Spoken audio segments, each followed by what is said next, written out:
तो कैसे हैं आप लोग। आई होप कि आप सब बढ़िया होंगे। So I welcome you all on the alpha series of class 10 physics. तो ये है हमारा इलेक्ट्रिसिटी का लेक्चर नंबर 8। तो आज हम लोग बात करने वाले हैं हीटिंग इफेक्ट ऑफ करंट। ठीक, तो चलिए इसका डेफिनेशन देखते हैं। हाँ, तो क्या लिखा डेफिनेशन, पढ़िए पढ़िए। हाँ, पढ़ा जाएगा।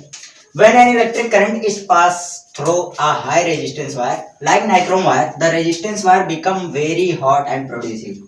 कहने क्या चाह रहा है कि जब यहाँ पर एग्जांपल क्या लिया है, ठीक, नाइक्रोम वायर। तो चलिए कंडक्टर ड्रा कर लेते हैं। ये हो गया हम लोग का क्या है, नाइक्रोम वायर। ठीक, नाइक्रोम वायर। तो हो क्या रहा है, मतलब हो क्या रहा है इसमें कि ये हाई रेजिस्टेंस का है, वेरी हाई रेजिस्टेंस। ठीक, वेरी हाई रेजिस्टेंस। ओके, तो ये बहुत ही मतलब बहुत ही ज्यादा रेजिस्टेंस का कंडक्टर है। अब इसमें से क्या हो रहा है, इलेक्ट्रिक करंट फ्लो हो रहा है। ठीक, ये है इलेक्ट्रिक करंट। हम लोग को पता है कि इलेक्ट्रिक करंट का फ्लो इलेक्ट्रॉन का फ्लो के अपोजिट होता है। ठीक, उसके डिस्कस करना है हमें को। ये बस पता करना है कि जब इस कंडक्टर में इलेक्ट्रिक करंट फ्लो हो रहा है तो वेरी हाई रेजिस्टेंस होने के कारण ये बहुत ही ज्यादा हीट कर जाएगा। इसमें रेजिस्टेंस का बहुत बड़ा रोल है। ठीक, जितने ज्यादा रेजिस्टेंस होगा, मान लेते हैं एक समय के लिए ये करंट जो है कांस्टेंट है। ठीक, मतलब कोई चेंज नहीं हो रहा है। ठीक, इसमें करंट में कोई चेंज नहीं हो रहा है। अब अगर हम इस वायर का रेजिस्टेंस बढ़ाते जाएंगे मतलब क्या, लेंथ बढ़ा देंगे, ये तो कर सकते हैं।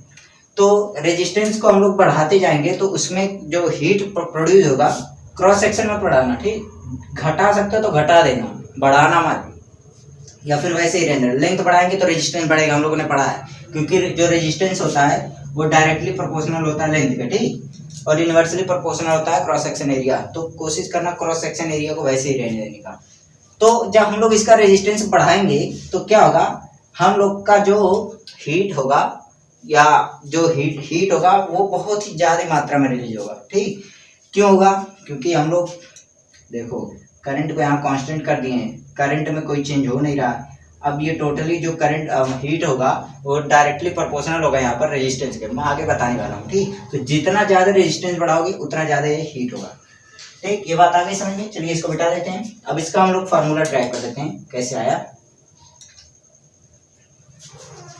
तो देखो हम लोगों ने पढ़ा क्या रखा है, हम लोगों ने पढ़ा है पोटेंशियल डिफरेंस बराबर work done upon charge move. ये हम लोगों ने पढ़ रखा है।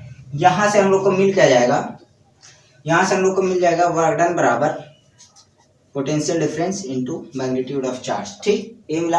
अब ये वर्क डन है क्या, वर्क डन ही यहाँ पर हीट एनर्जी है, क्योंकि वर्क आल्सो है, मतलब खुद में भी एक एनर्जी है। हम लोग को वर्क डन कैलकुलेट करना रहता है तो एनर्जी निकाल लेते हैं, तो मतलब इसको हम लोग हीट एनर्जी बोल सकते हैं। ठीक, ये वर्क डन बोलिए, हीट एनर्जी बोलिए, कुछ भी बोलिए, एनर्जी है बस है। ठीक, तो यहाँ पर हम लोग को क्या मिल गया, potential difference into magnitude of charge. अब ये बताइए कि क्या हम इस मैग्नीट्यूड ऑफ चार्ज को इस तरीके से लिख सकते हैं, मतलब हम लोगों ने क्या पढ़ा, करंट बराबर क्या होता है, magnitude of charge upon time taken. तो क्या हम इसको ऐसे लिख सकते हैं, Q बराबर आई टी, कैसे लिख सकते हैं। तो ठीक है, इसकी वैल्यू यहाँ पर ले जाके पुट कर दो Q की जगह। Q क्या है, मैग्नीट्यूड ऑफ चार्ज। तो यहाँ से हम लोग को आ क्या गया, यहाँ पर लिख लेते हैं। तो यहाँ से हम लोग का क्या आ गया, क्योंकि Q की जगह आई टी पुट किया गया है तो V आई टी। ठीक, अब हम लोग को क्या करना है, यहाँ से पोटेंशियल डिफरेंस हम लोग को हटाना है, पोटेंशियल डिफरेंस के टर्म को हटाना है। ठीक, तो हम लोग करेंगे क्या, हम लोगों ने पढ़ा है ओम्स लॉ। ओम्स लॉ में हम लोगों ने क्या पढ़ा है, V इक्वल टू होता क्या है, आई आर। यहाँ पर I क्या है, इलेक्ट्रिक करंट है, और R है रेजिस्टेंस। ठीक, हम लोग को बस लाना क्या है, यहाँ पर क्या लिखा, इलेक्ट्रिक करंट के फॉर्म में लाना है और रेजिस्टेंस। ठीक, रेजिस्टेंस के टर्म में हम लोग को हीट एनर्जी निकालना है। तो यहाँ से हम लोग को पोटेंशियल टर्म गायब करना होगा, जिसके लिए हम लोग ओम्स लॉ प्रयोग करेंगे। ठीक, यूज बनाएंगे उसको, फिर उसके बाद पोटेंशियल के टर्म को गायब करेंगे। तो पोटेंशियल डिफरेंस का हम लोगों ने फार्मूला क्या रखा है, जो कि होता है ओम्स लॉ में हम लोगों ने पढ़ रखा है, V equal to I R. तो V की जगह आई आर यहाँ पर पुट कर दीजिए। तो यहाँ से क्या मिल जाएगा हम लोग को, I into R into I into T. अब यहाँ से I इंटू आई क्या हो जाएगा, आई स्क्वायर। तो चलिए इसको डायरेक्ट लिख देते हैं, आई स्क्वायर आर टी, ठीक, यही होता है। तो ये है हम लोग का फाइनल फॉर्मूला, ठीक, जो कि हम लोग का क्या निकालने के लिए होता है, हीट एनर्जी, ठीक, इतना पता चल गया। अब हम लोग बात करते हैं इसके बारे में। तो अभी हम लोग स्टार्ट करने वाले हैं जूल्स लॉ। जूल्स लॉ क्या होता है, ये फॉर्मूला आप लोग याद कर लीजिए, क्योंकि हम लोग जूल्स लॉ में इसको यूज करने वाले हैं। तो चलिए इसको मिटा देते हैं, पॉज करके नोट करना, नोट कर लीजिए।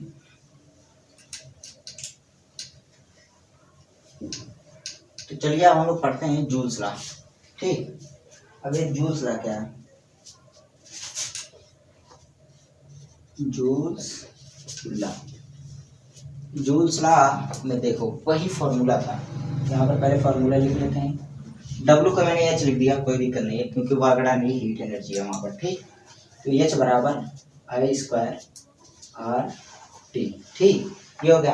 अब जूल्स लॉ क्या कहता है कि जो हीट निकलता है ना अक्रॉस ए कंडक्टर, जो हीट एनर्जी निकलता है वो डायरेक्टली प्रोपोर्शनल होता है स्क्वायर ऑफ इलेक्ट्रिक करंट, जो कि यहाँ पर दिख ही रहा है, और डायरेक्टली प्रोपोर्शनल होता है किसके, रेजिस्टेंस ऑफ वायर या रेजिस्टेंस ऑफ कंडक्टर, और also directly proportional to time taken, ठीक। तो यही होता है जूल्स लॉ, और कुछ नहीं है। उसी को हम लोग जूल्स लॉ बोलते हैं, जो एच स्क्वायर या जो डब्ल्यू इक्वल टू होता है आई स्क्वायर आर टी, और डब्ल्यू को एच बोलते हैं, एच इक्वल टू होता है आई स्क्वायर आर टी, वही है जूल्स लॉ, ठीक। तो इसमें कुछ था नहीं, तो चलिए इसको हम लोग क्या करते हैं, एक क्वेश्चन लगा लेते हैं इसी पे बेस। ये रहा क्वेश्चन, आप लोग पॉज करके ट्राई करिए, क्योंकि ट्राई करेंगे तो प्रैक्टिस होगा। तो हम लोग का क्वेश्चन क्या है, a potential difference of 250 volt is applied across a resistance of 500 ohms, ठीक, in an electric iron, calculate electric current and heat energy produce in joule in 10 second, ठीक। तो पहला इसने क्या पूछा है, इलेक्ट्रिक करंट, यहाँ पर दिया क्या हुआ है, पोटेंशियल डिफरेंस दिया हुआ है, ठीक, रेजिस्टेंस दिया हुआ है कितना है 500 ओम, ठीक। तो यार इलेक्ट्रिक करंट पूछा है, तो हम लोगों ने पढ़ चुका है ओम्स लॉ के बारे में, तो V equal to I R, यही तो होता है ओम्स लॉ। तो सिंपली इससे निकल जाएगा, I इक्वल टू क्या हो जाएगा, V बाई आर, जो कि है पोटेंशियल डिफरेंस कितना है 250 और रेजिस्टेंस कितना है 500। तो यहाँ से हम लोग का I की वैल्यू जो आ जाएगी 0.5 एम्पियर, ठीक। तो पहला तो आ गया हम लोग का, इसी का यूज करके अब हम लोग हीट एनर्जी निकालेंगे, ठीक। तो हमारा जो इलेक्ट्रिक करंट आ गया 0.5 एम्पियर, ओके। तो चलिए निकालते हैं हीट एनर्जी। तो हम लोग का आई की वैल्यू क्या आई है 0.5 एम्पियर, ठीक। अब हीट एनर्जी, हम लोगों ने हीट एनर्जी का फॉर्मूला क्या पढ़ रखा है, एच बराबर आई स्क्वायर आर टी, ठीक, ये तो पढ़ रखा है। अब देखो करंट की वैल्यू हम लोग को पता है, रेजिस्टेंस की वैल्यू पता है, और टाइम पता है। टाइम कहाँ लिखा है, 10 सेकेंड, ठीक। तो 10 सेकेंड यहाँ पर लिखा हुआ, जो सेकंड क्वेश्चन आस्क किया है, ठीक। तो चलिए हीट एनर्जी निकालते हैं, एच बराबर 0.5 का square into resistance 500 ohm into 10 second, ठीक। हाँ यहाँ पर एक बात बता दे रहा हूँ, ये जो तीनों है ना, इनकी यूनिटें आप एसआई में ही लेना, ठीक, नहीं तो अब आप इसको मिनट में चेंज करोगे तो यहाँ पर कुछ अलग मैग्नीट्यूड आ जाएगा, इसलिए इसको सेकंड में ही रखना टाइम को, ठीक। तो यहाँ से हम लोग का हीट एनर्जी जो आ जाएगा, तो 0.5 का स्क्वायर कितना हो जाएगा 0.25 इंटू 500, इतना कितना हो जाएगा 5000, ठीक, ये हुआ। अब यहाँ से जब हम लोग और सॉल्व करेंगे तो यहाँ पर आ जाएगा 1250, मतलब 1250 या 1250 जूल, ठीक, हो गया गाइस। तो ये रहा हम लोग का, मतलब हीट एनर्जी आ चुका है, यहाँ पर आप लोग को दिख नहीं रहा होगा, ठीक। तो चलिए ठीक है, हम लोग का आ गया यहाँ पर हीट एनर्जी। हाँ एक क्वेश्चन में पूछने वाला था, यहाँ पर जूल क्यों रखा गया आपको पता है ना, क्योंकि मैंने बताया था कि जो वर्क डन है वही हीट एनर्जी है, तो जो इसकी यूनिट होगी वही इसकी यूनिट होगी, तो इसकी यूनिट जूल होगी, ठीक। तो चलिए ये क्वेश्चन आप लोग को समझ आ गया, उठा देते हैं। तो चलिए अब हम लोग बात करते हैं application of heating effect of current, ठीक। वैसे तो इसके बहुत से एप्लीकेशन है, 2-4 हम लोग डिस्कस कर लेते हैं। तो पहला तो यूज होता है इलेक्ट्रिकल अप्लायंस, ठीक, जैसे कि आयरन में थाल मतलब इस्त्री, नारी वाला इस्त्री नहीं, कपड़ा प्रेस करने वाला इस्त्री, ठीक। तो उसमें हम लोग यूज करते हैं। टोस्टर वगैरह हो गया, टोस्टर ETC। तो 2 इलेक्ट्रिकल अप्लायंस मैंने लिख दिया है, वैसे तो होता है बहुत जगह है, ठीक। आजकल तो रोटी मेकर आ चुका है इलेक्ट्रिक वाला, तो उसमें भी हीटिंग पर्पज के लिए यूज करते हैं, क्योंकि हीट होगा तभी तो रोटी हम लोग का फूलेगा भाई। तो चलिए स्टार्ट करते हैं। अब दूसरी जो इसका एप्लीकेशन है वो क्या है, इसका इस्तेमाल हम लोग करते हैं इलेक्ट्रिक बल्ब, ठीक। कैसे, चलिए देखते हैं। इलेक्ट्रिक बल्ब, तो इसका मैकेनिज्म थोड़ा सा जान लेते हैं। ये है हम लोग का बल्ब, ठीक। और ये है हम लोग का अंदर का टंगस्टन,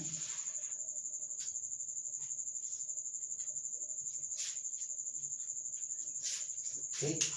ये है हम लोग का इलेक्ट्रिक बल्ब, और इसमें एक टंगस्टन, ओके, हो गया। अब एक टंगस्टन का ही क्यों वायर यहाँ पर लिया गया है, रीजन क्या है ना, इसका मेल्टिंग पॉइंट बहुत ही हाई होता है, जो कि होता है 3380 डिग्री सेल्सियस। रीजन क्या है ना, एक तो इसका मतलब बहुत ही पतला क्रॉस सेक्शन एरिया का बनाया जाता है, बहुत ही पतला रहता है। और लेंथ इसको इस तरह से, मतलब ये स्ट्रेट लाइन क्यों नहीं रखा गया, ताकि हम लोग को देखो इसमें मान लेते हैं L लेंथ का वायर आएगा, तो अगर हम इसको ऐसे फोल्ड करके भी तो रख सकते हैं।